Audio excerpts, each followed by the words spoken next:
What is up, everybody, man? Thank you guys tuning in to another episode of One Big Fire. And today is definitely going to be some fire. We're talking going fast before we went live, and congratulating Chuck on his new toy. And let's get some miles on that bad boy. Let's unlock it all the way.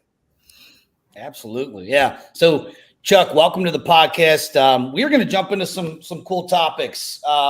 One of the topics that I'm most interested in hearing your perspective on is definitely what the lender agent relationship of the future is going to look like now that we're post settlement. We're going to dig into that. We're going to talk about mortgage rates going down, and we are also going to talk about. I almost called him a gentleman. I don't want to do that.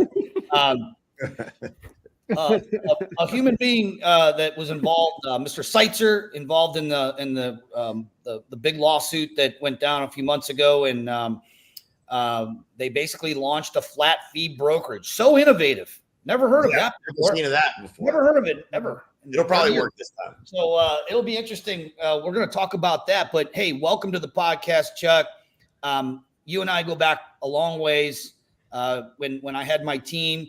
You and your guys, Brad, Michael, were our preferred lenders. You still are my preferred lender. I actually have a pre-approval going through with your lovely wife right now for a home in Florida that I'm looking by. And you're an entrepreneur, always been at the top of your game, and you're still a young guy. You just brought home a new baby. You want to tell us about your new baby? My actual baby. I'm having babies too. Oh, you got human babies, and those are beautiful babies. Don't get me wrong. You and your wife, good-looking people, but you brought home a red baby. Brought home a red baby. Yeah, I finally it came after a couple of years. But a 296 GTS. It's exciting. I've barely gotten to drive it. I've been traveling a lot. I'm in Columbus right now, and it got delayed, and it finally came. So. You worked your ass off for it, brother. So congratulations. That's awesome. Thank you. Good. What do you say, John? What do you want to dig in? I think before we dive into the first topic, one thing, speaking of going fast and, just our internal conversations over the weekend and heading into, less than, what are we coming up on? Almost 2 weeks away from agent to CEO.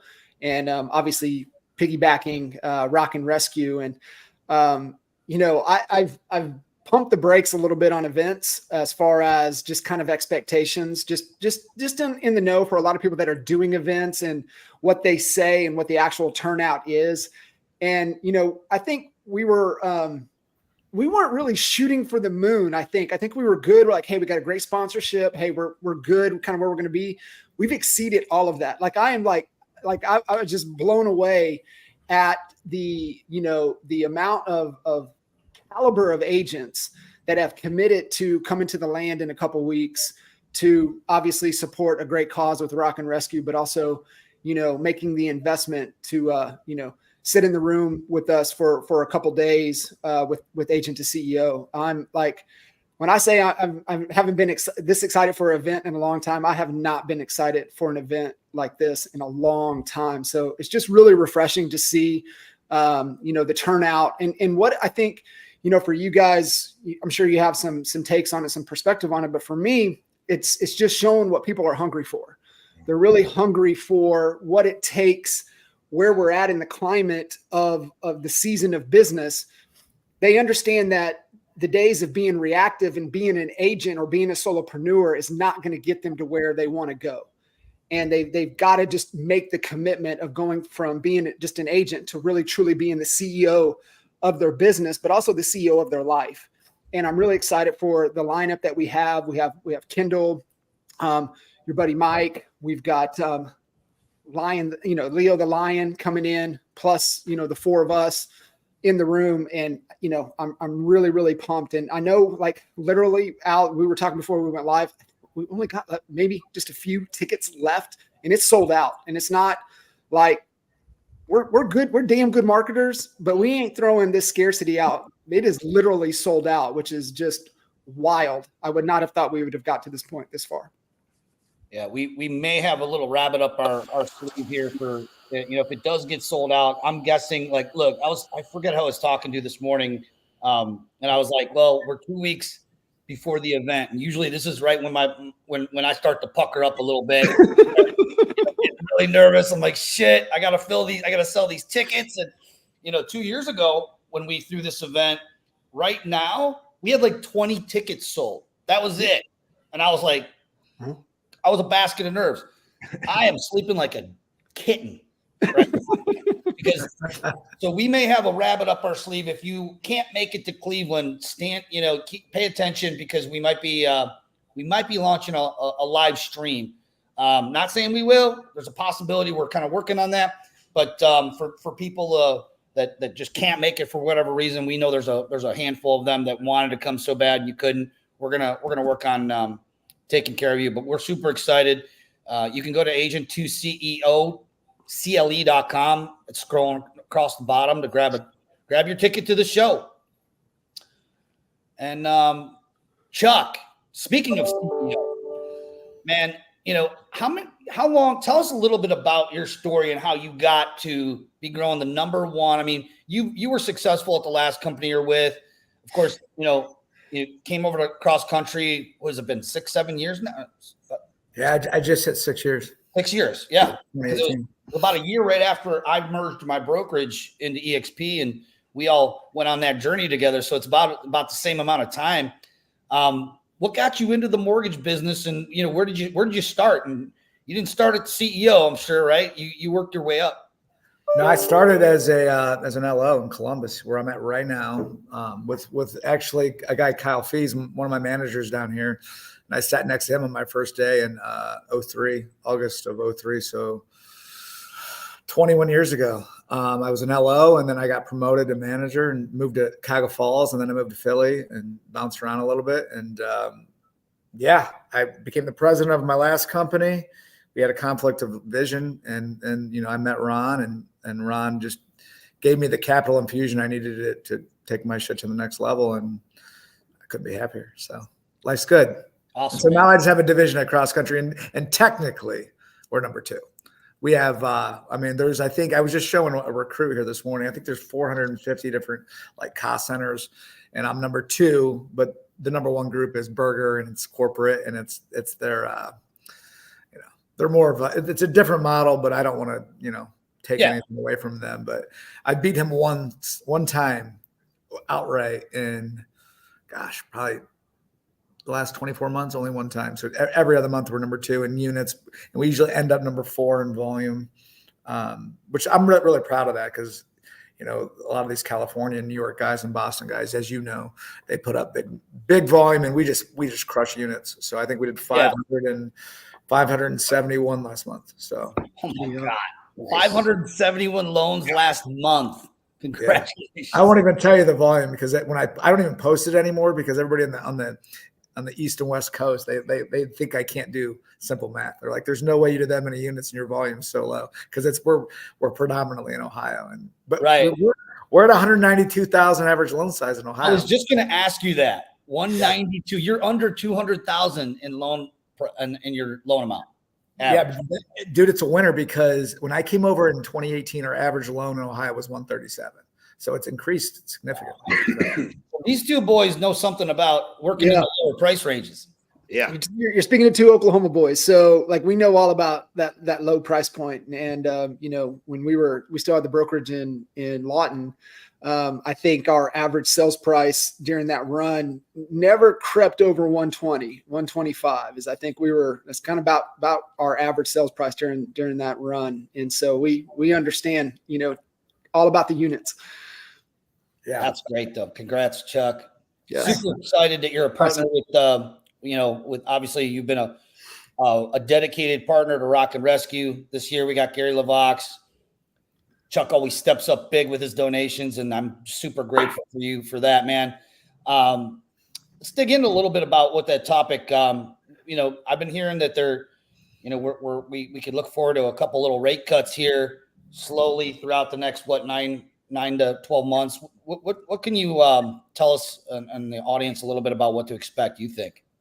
That's a Loaded question, right? I didn't expect that. I get that one a lot, and I've been wrong way more than I've been right. I think we're going to get one, maybe two, but I've been wrong more than I've been right. But I can tell you we're ready. And it's an interesting like power number type situation because you got all these people like sitting in the twos, right?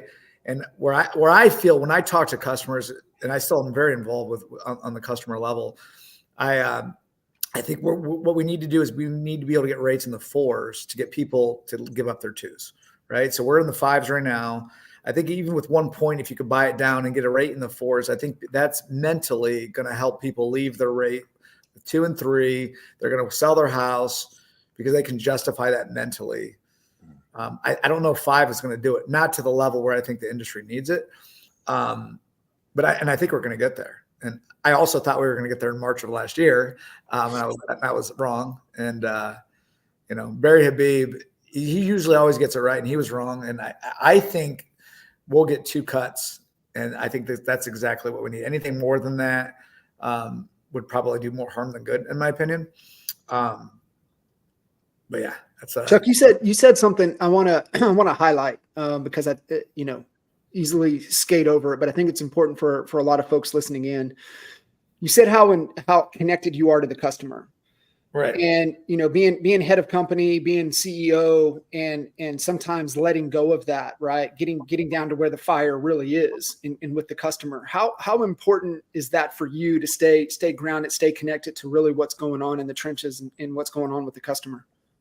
And it's critical, and it's so funny because I'm here and I do a lot of recruiting, so I'm recruiting a bunch of people this morning, and I have a very unique advantage because my wife is the #1 female LO for 4 years in a row in Ohio, so she cranks out. I think she did 40 units last month for $9 million, and so that's as you can imagine, we have a 3-year-old and a 4-year-old, and I have a 16-year-old as well. So, but she's working 24/7. So no matter where we're at, we were at her family's lake house this weekend, and she's just on the phone. And so I get that perspective as well as watching her interact and talk to the customers. And I'm sitting in the car with her, or we're at house, or I'm watching the kids, and we're playing a tag team. But really where it helps me the most is, I would say my bread and butter and my wheelhouse is recruiting and growing. It helps me relate to what people are looking for, and having my wife be successful on what, how she's built her team, what kind of LOA, what her customers are looking for from a turn time perspective, and just in general, what kind of service that ultimately, we need to provide them compared to our competitors. It's critical. It's a very unique advantage that I didn't build by design. I married into it. So it helps mainly in the recruiting front, but also I enjoy that component of it. And so I do it just by traveling, meeting with the agents, and meeting with the customers. And I've kind of built my group to where I do what I like to do, which is the social aspect of it. We do a lot of events where we bring our customers to them as well. And I get to talk to them about their experience. And unfortunately, when things, don't go well, which happens, right? We're humans. That's typically where people get me involved. So I try to always, turn, lemons into lemonade, right? That's all you can really do, especially in a review driven industry now. So Chuck, on kind of, to Al's, first question, first topic here that we're kind of unpacking a little bit. Obviously you don't have the crystal ball. However, you do have 21 years riding in this, and, I'm, October be 20 years with Cuz, and I know he's been, 20 plus, Al as well. And so, we've got to ride through some interesting times. And so kind of being able to pull back on kind of your experience over the 21 years, like, how would you convey to, agents or LOs or anybody kind of on the mortgage or real estate side of things that maybe have only been in the game since 1920, which kind of the unicorn years, if you will, being able to ride through, of how to, kind of manage their mental state, their relationships, the day-to-day heading into the future? I always tell everybody the harder it is, the better, right? Like I want it to be, I don't even know that I'm ready for rates to drop yet because I like less competition. That's one thing I love about Ohio, probably similar to Oklahoma. You don't have mortgage companies lining up to work in Ohio because the loans are smaller. So I always try to take the tough situations and ride them out and find out a way to have it make you better. And so a big mission from our owner, Ron, is we like it when it's hard, because it's just, we're eliminating competition. We're buying up competition. That way, when the time is good, we have less competition, and we have, it's easier to take market share.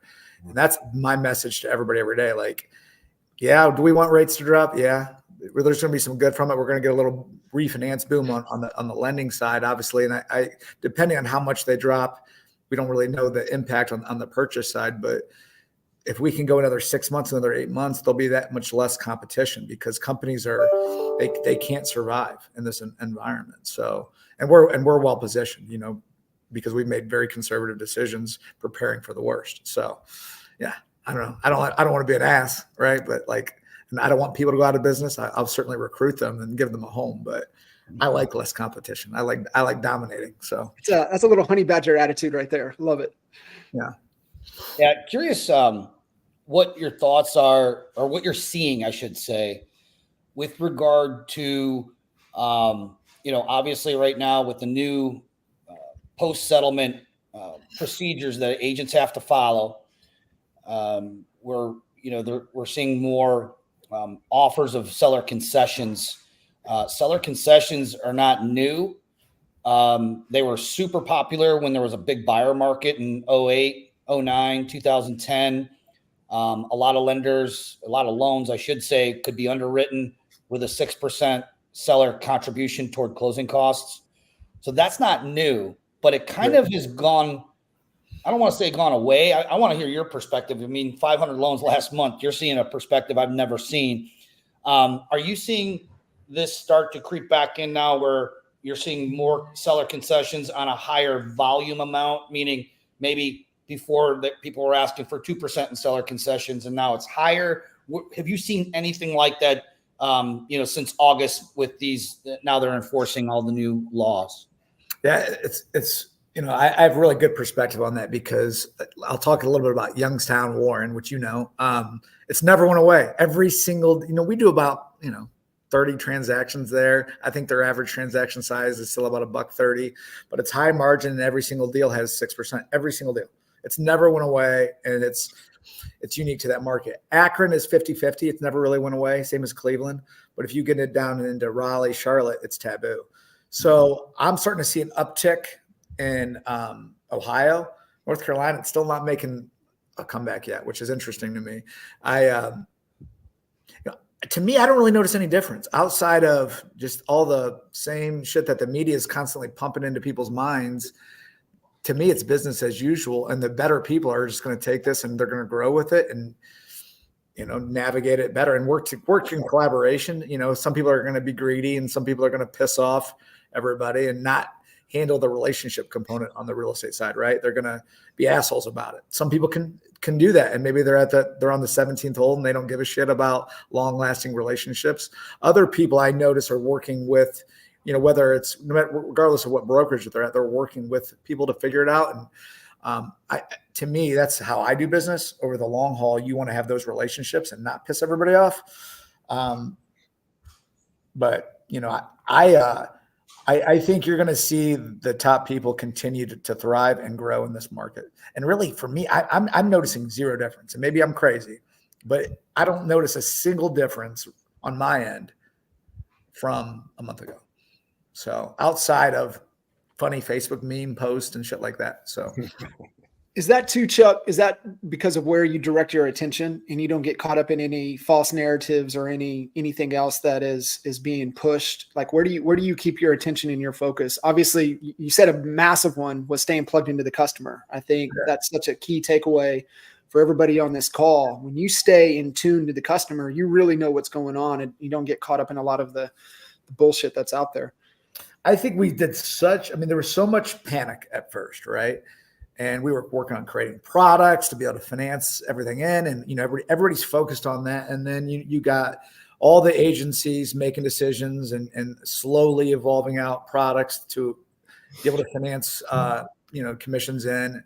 And then obviously you have being able to do the seller's concessions. And again, a lot of my groups have never stopped doing that.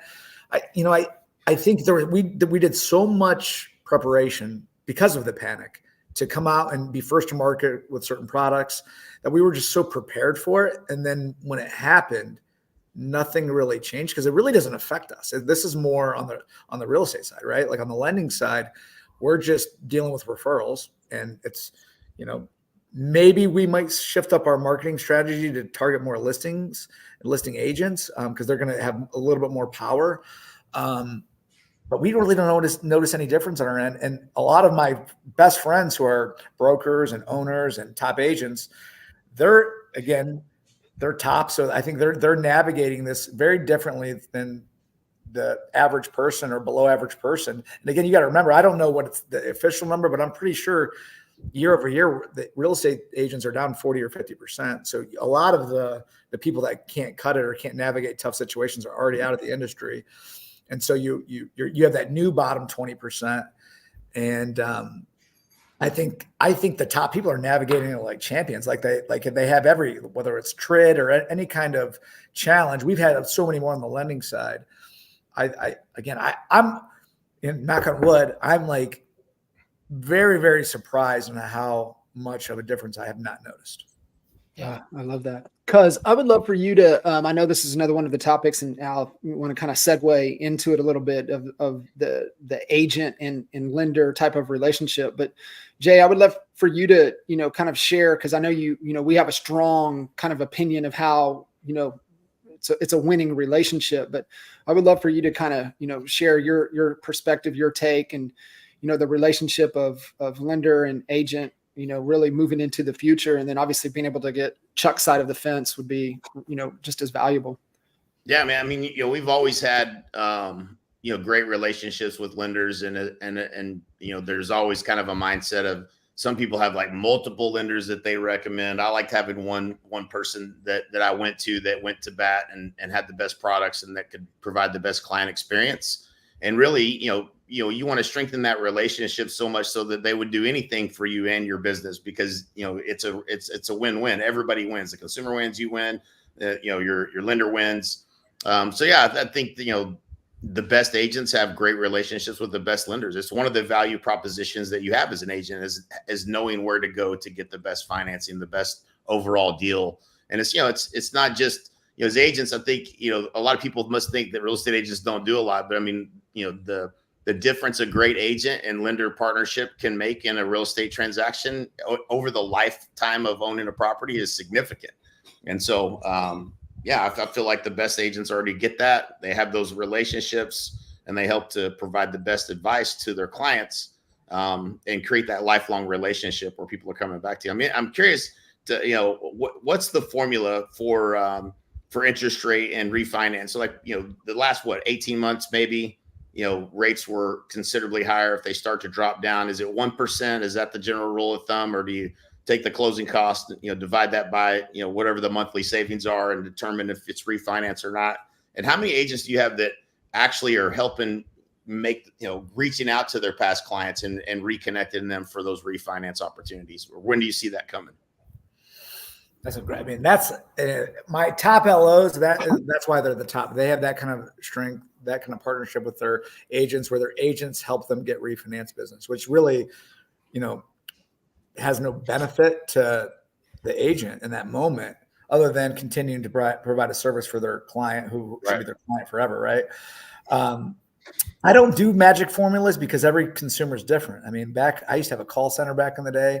I used to refinance people before Christmas just so they could skip December's payment so they could give their family at Christmas. Right. And it was a terrible financial decision, like on paper, but everybody's situation was unique. They needed to do that because they wanted to provide that for their family. And there's like shortening the terms. So not only are I'm a big proponent of never take people out to a 30 unless they have a monthly budget situation, to where not only can we lower your rate, maybe it's only 0.5%, but if you take them from a 30 year to a 25 or to a 20, you're going to save them, depending on the loan amount, hundreds of thousands of dollars just by shortening the term and a bigger chunk of the payment going towards so to me, every single person is always eligible. There's always a way, but that's that call center nature in me, always trying to capture that business, trying to find a way to grow my business and build that relationship with the customer. But industry-wide rule of thumb is probably 1%. Right. And I would say it's longer than 18 months. I would say over the last 24 months, I know I have 17,000 purchase transactions I've done in the last couple of years that are eligible to refinance. Wow. We're this close. And so I'm trying to figure out, okay, so I'm in Columbus now. I got 2 guys here. One guy used to run a big call center, and I have this unique situation of all of my LOs want to refinance that transaction because it's all relationship based. They did the purchase, but they're too busy to take the time to actually be efficient with it. They don't think that, but I know that, right? But we're competing against the better.coms and the Rockets, where their technology, and they have all these, people in a call center where they're going to call that customer and offer them a really good deal. We have an advantage because we have a relationship, but if we're not calling them first, then now we're in the disadvantage. So I rolled out a couple of years ago that you get to, if you do a purchase with me, I'll refinance it with no lender fees, which I think is going to pay huge dividends now because again, I would like to capture, and maybe I'm being a little bit too optimistic, but I think we can capture 70% of all the purchases we've done. And that's a big, big initiative. But the one thing I tell everybody, especially my realtor partners, is during the last boom, during 2020 and 2021, I always prioritize purchase because it's relationship based, it's time sensitive, it's a contract, and it's very easy to chase that low hanging fruit. So we'll do the refinances and we'll make a lot of money from it, but I'm going to put a 45 to 60 day expectation turn time on it. And setting that expectation with commission employees is important, but my purchases will still be 15 days. I'm going to put all my top resources on the purchases. I'm going to continue to cater to my realtor referral partners, because without you guys referring me business, I have zero value, right? I mean, these refinances, you have no control over. You can't control when rates drop. You can control how you work them when you're in that position. But for the most part, with the amount of business that I do, everything I do is to service the person referring the business and to give the customer the best experience. That way they go back to everybody and we get a good review, and then they tell their friends, and it's just normal referral-based business. But I'm sure you probably over the years have discovered, I've seen, these big refi booms, and people kind of shift their whole strategy to kind of focusing on that, loses some of the relationship value they have in agents during that time period. Maybe they make a little money during that time period, but then when that dries up, then they're scrambling to try to go back to, what was working for them before. It's exactly like really what your message is. I think I was talking to Al Friday, and I'm super excited, by the way, about agent to CEO, because I'm going to try to get as many of my people to go, because I think that the message that you're sending in the speaker lineup, like I'm rearranging my travel to make sure I'd like to be there to listen to it. But it's either you can think like, I forget the word you said at the beginning, but you can think about making $300,000, $400,000, $500,000 a year, maybe for 1 year, maybe 2 years, depending on how long that boom lasts. But a millionaire's thinking about how am I going to make this sustainable over a long period of time. And that's just exactly the message. Like you don't chase that low hanging fruit, because you'll fall into that trap and you'll be jumping ships. Before you know it, you'll be at five companies within 3 years trying to find this magical company that doesn't exist, right? Like in our world, it's really who you are as a person and how hard you work. Obviously, you have to have the platform and the products to do what you want to do, but you got to think big picture and long term. And I think your message is I have so many of my employees. I think I had 5 people make 7 figures last year. Wow. I would like to get that number significantly up, but I have so many that are making that 300 to 500 that need this message, that need to hear from somebody other than me to get to that mindset of what they need to do to make 7 figures. And I think it's brilliant. So I think too, Chuck, to your point, what you just said right there, and you see a lot of people that are bouncing, right? And it's kind of, recruiting season, kind of seasonality with agents, starting to make bounces and things right now. They closed out all of their stuff coming out of the summer. They don't have any business in the pipeline, and it's on them. But, I think it's that ownership mentality has to switch. But to what you're talking about, it's survival and status. And I think to your point, the millionaires are thinking about beyond status and into freedom and into, legacy, which is just bigger thinking. Right. And, really that's really what the whole agent to CEO concept is really, really around, is just change the way you think and get out of the survival, get out of the status, and get into, what you're doing, to unlock freedom and then ultimately have a greater impact. Absolutely. Love it. So I got a question for you, Chuck. Are you teaching your LOs? Because you obviously have a phenomenal mindset, and you're helping people to see. I see what you're helping people to see is the lifetime value of a customer, a real estate agent for your LOs, right? Like the lifetime value of that one person that can bring you deals consistently is obviously a huge. It's a much different number than just thinking about just the consumer. Are you teaching your LOs, that relationship building and understanding of the lifetime value of that relationship? It's obvious that they want to get deals from realtors, but how are you coaching them differently? Because it sounds to me like y'all's production per LO is significantly better, at least for the top tier people you have for sure, than what I see a lot of lenders doing. Yeah, I mean, so the way I describe it to people, and I think you'll probably appreciate this analogy, is, a realtor partnership is like buying a stock that pays a dividend, right?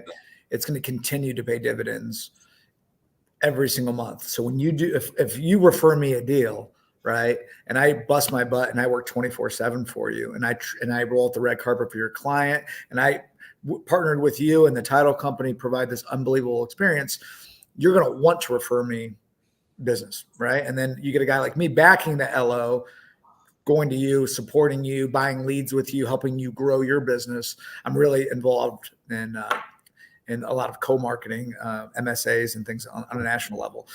That versus if you are in the refinance world, I lived it. Like you're in a call center and every month you're starting from scratch. Maybe if you do a good job, if you're just knocking out 10 refis and maybe somebody refers their neighbor over, but it's not a referral based business. You're buying leads and it's very transaction based. So to me, it's buying that flyer. And I like flyers. I'm a big Bitcoin guy, and I've done really well with some of those things, but it's not something that, you want. You don't want your portfolio to be more than 10% flyers, right? You want your portfolio to be that consistent dividend paying stock that's going to be sustainable over a long period of time.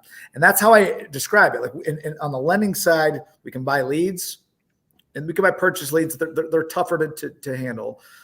You can work with like financial advisors. Those are tough too, because those people typically want the best financial deal. And I run average margins. I'm not the cheapest guy in town, because you're paying for a service and I'm working 24/7 and I'm coaching that model. We're buying marketing. We're doing things like that. Similar to every realtor. Like there's nothing that drives me crazier than when an agent will say, oh, I got to send out 3 lenders, which were because of RESPA, and they get involved in what my fees are and my costs are. And I had a top guy in Cleveland the other day said that to me. And I said to him, what would you do if this client that we mutually share, if I went to them and said, why don't you call Redfin? Why don't you call HomeSmart? Right? If you care so much about your fiduciary duty, right? Well, what would you say? Because shouldn't I do that? Or maybe you should yourself send them because they're going to do it for $500 or whatever, some flat fee or 1%. Again, I don't get involved in any of that because it doesn't affect me. To me, you get what you pay for in life, whether it's, I'm learning that the hard way on a remodel with my house.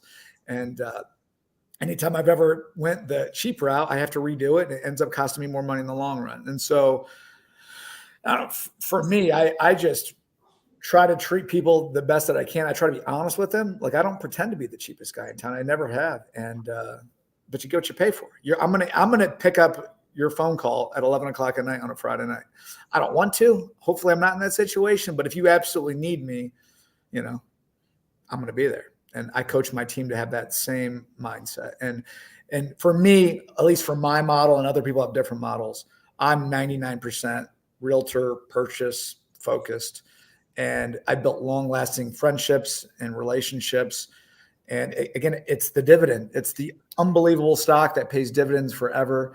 And you can have fun doing it. And you end up working, at least for me, like some of my best friends, like are people that I have a lot in common with. We go to concerts together. We do a lot of things together that just, it makes it not feel like work. We vacation together. And I'm sure you guys have a lot of, really, it seems like, I know you guys are as thick as thieves. I don't really know what your guys' backstory are. It sounds like you're cousins, but I know from how you guys are living your best life, but you guys have become friends. And I think that's the ultimate win in life, right? Like, we all work hard. We all want to make a lot of money, but when you can do it and share it with people that you just enjoy being around, that's kind of the win, right?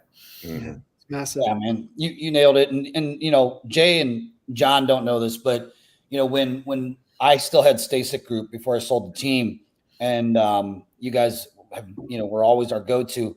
When you talk about differentiation and that money moves the difference, not similarity. Mike, I gotta bring up Mike Meyer.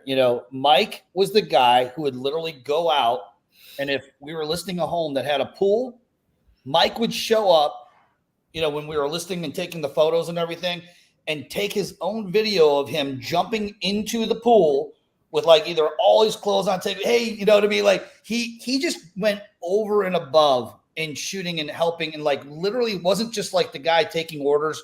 Okay, let me see if I can get you the best rate, which, and take, really transactionally. He really took that relational, and Brad and Shireen, and it's like, I mean, those are the only people that I've had, actual experiences with, but I'm sure that it permeates through the rest of your group. They just look, I'm friends with pretty much every lender in Cleveland, and I had a lot of them as my preferred. And when you guys became my preferred, it stopped right there. And I believe that it's because of how you approached relationships. No one's done it like you guys. So congrats, hats off. I wish everyone else would operate that same way. I think we would have a better industry overall, really, but you guys have certainly knocked the cover off the ball. So congrats. Thanks, man. I got to convince, again, we all have our top people, our middle of the road people, and our bottom people. And I got a lot of work to do to continue to raise that bar, because a lot of my people, they don't get it. And yeah, that's just what it is. So we got a work cut out. Well, we're going to work on getting you some more partners down there in Columbus. I got few hungry young people down there that are ready to make some money. So we're doing some special stuff here. Yeah, we're doing some special stuff here. That's awesome, man. Let's shift over to this news of Sitzer. So pretty incredible. I know that you were mentioning, Chuck, that the flat fee, I'll do it for less, lenders exist in your world, and frankly, they've been around since before I probably had my license. I'm guessing 26 years or whatever, right? In fact, I started as Century 21, traditional, franchise type of brokerage, and then helped start a flat fee brokerage called Ohio State Realty that we grew before I started my my Remax team. So I've been in that world.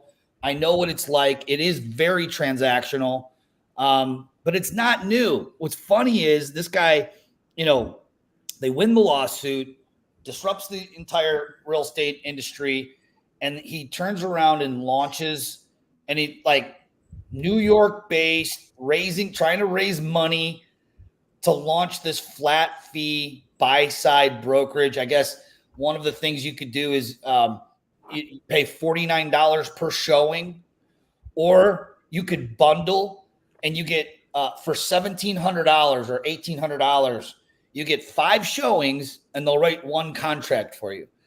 I mean, just the thought of that initially just sounds like the dumbest thing that anybody could really ever wake up and say this is a good idea, but he did. I'm actually excited about it because I can't wait to see all the VC money he flushes down the toilet. Maybe all of his friends that are like, yeah, here's $100,000, go run with it. That's exactly what's going to happen. Jay, I'd love your 2 cents on this one. Because man. I think sometimes people have biases, right? Like, he won this lawsuit, and he's probably convinced himself that real estate agents are not the conduit to the transaction, or not important. It's just not how real estate's done. Buyers don't know which house they're going to buy. That's why they need a real estate agent. So, it's comical to me. You can go back to, we used to do, before our events, I would study CB Insights and all the VC money that was going into, all these companies, and it was billions and billions of dollars. Like the most expensive brokerage ever was Compass. They bought real estate agents, and that was kind of their strategy. And then there was Redfin, that again, probably the most expensive, trying to get consumer. They have great technology, but people don't want to deal with, an average agent that's not an expert when it comes to the deal. So, there's a subset of the market that will always want the cheapest. That's never going to, there's always going to be someone that wants the cheapest. But it's just a piece of the market. So he's going after a piece of the market that represents a small percentage of the overall marketplace. I mean, Zillow's tried to do it. You've got all these companies. Zillow's got more eyeballs than anybody. They couldn't figure out how to control the real estate transaction without the real estate agent. So to me, it's he's flushing some of this money down the drain. Hopefully, more of his than the venture capital money. But it's a small subset of the market. It always will be. It's always been there. It always will be. It's just a race to the bottom. If that's what he wants to try to do, good for him. Good luck with that. It's going to be hard to make a profit. Well, and think about the type Chuck, you were bringing up recruiting. That word rings very. It brightens our day up when we hear that, because that's what we do. And when you think about the talent, you don't want to recruit the bottom of the barrel talent. At least I don't know anyone who would want to do that. We certainly do not want to do that. We want the next emerging leaders. We want big thinkers. We want people that want to play like a pro, not like an amateur. And who do you think is going to be attracted to this new flat fee model? I mean, you mentioned Redfin. I don't know if you guys heard about this, but we're actually just brought an agent over from Redfin because they announced they are no longer paying salaries to their agents. They're going to be going on to a commission-based model as of, I think, January of next year, or it might be February of next year. But they're going to be expected to do all the same tasks, which is crazy, which is why this agent, is yeah, guys, I'm coming to EXP. I can't stay here. Like once you take that, it's been great, but I'm getting a paycheck, a W-2 paycheck. It's there every single 2 weeks. I'm getting paid. Now I'm going to be on this commission base. I might as well go work for one of the best companies, which is he came to us. So I just think that no agent worth their salt is going to want to do that. Would love your take on it, Chuck. I mean, you guys compete with some discount types of brokerages, and what do you see when possibly like a client that you guys end up having to work with, they previously were in one of those shops. Maybe they didn't get the job done. Maybe they ended up losing out on the house because they couldn't get the loan closed on time or at all, and they end up in your camp. What have you seen from a perspective of, here's the cheapest and here's the Shackelford group with cross country as it relates to flat fees? You get your better.com, or you got, some kid with an ankle bracelet on in a call center somewhere doing the loan for $20. So they're pricing super lean, and, nobody can ever qualify for, you can't hit a button and get a mortgage, right? Like you've seen that kind of go away. Like I have good credit and I make good money and I got nice things, but I'm a son of a bitch to get approved for a mortgage. Like I'm going to need a really good LO to get me approved. Like there's no way a place like that could do it. I would say, and I wish I had facts, but if I had to guess, I would say 1 out of 20 could do a cookie cutter type mortgage, where one out of 20 people could have a W-2 job, a really low DTI, no blemishes on their credit ever, and 1 out of 20 is probably even low. Like, so nobody qualifies for those products. So therefore, you need somebody to hold your hand, to walk you through the process. And really, one of the toughest things is just comparing like their previous experience. A lot of times, like if you bought a house in 08, this is what you did in 08. So that you don't want to have to do these things. And you need somebody to just tell you, this is what you got to do. This is why you got to do it. And customers are a pain in the ass, right? Like everybody's a pain in the ass. Like some of my best friends are the worst customers because they just expect that everything's going to be done with them. And they don't understand that there are insurances involved and reps and warrants and all of these things that I can't wave a magic wand. We got to do it the right way. We got to get computer findings, all to maximize their best deal for them. And I don't know. I used to get caught up into it, and every company's going to have some kind of niche product, or else they wouldn't exist, right? And so their niche product should be the best in that market, whether it's an OFA loan, like I know our local Fairway in Ohio, they brag about being the best at OFA, and that's great. And they tell everybody I don't like doing them, and I like to make money. It's not that I don't like doing OFA loans. They're we do them because we need to have that in our arsenal, but we don't make money doing them. And I'm a businessman trying to make money. And it's, again, that's just, I'm very honest about that. And if they want to be number one at OFA loans, I'll be number one at everything else and all the loans that make money, and they can be the number one at that one. And if that works for them, great. But there's always a company that's going to come out with some gimmick, some bullshit. And I don't know. This one's really wild to me, and I love what you said about the VC money, because it's going to be exciting to watch from the outside.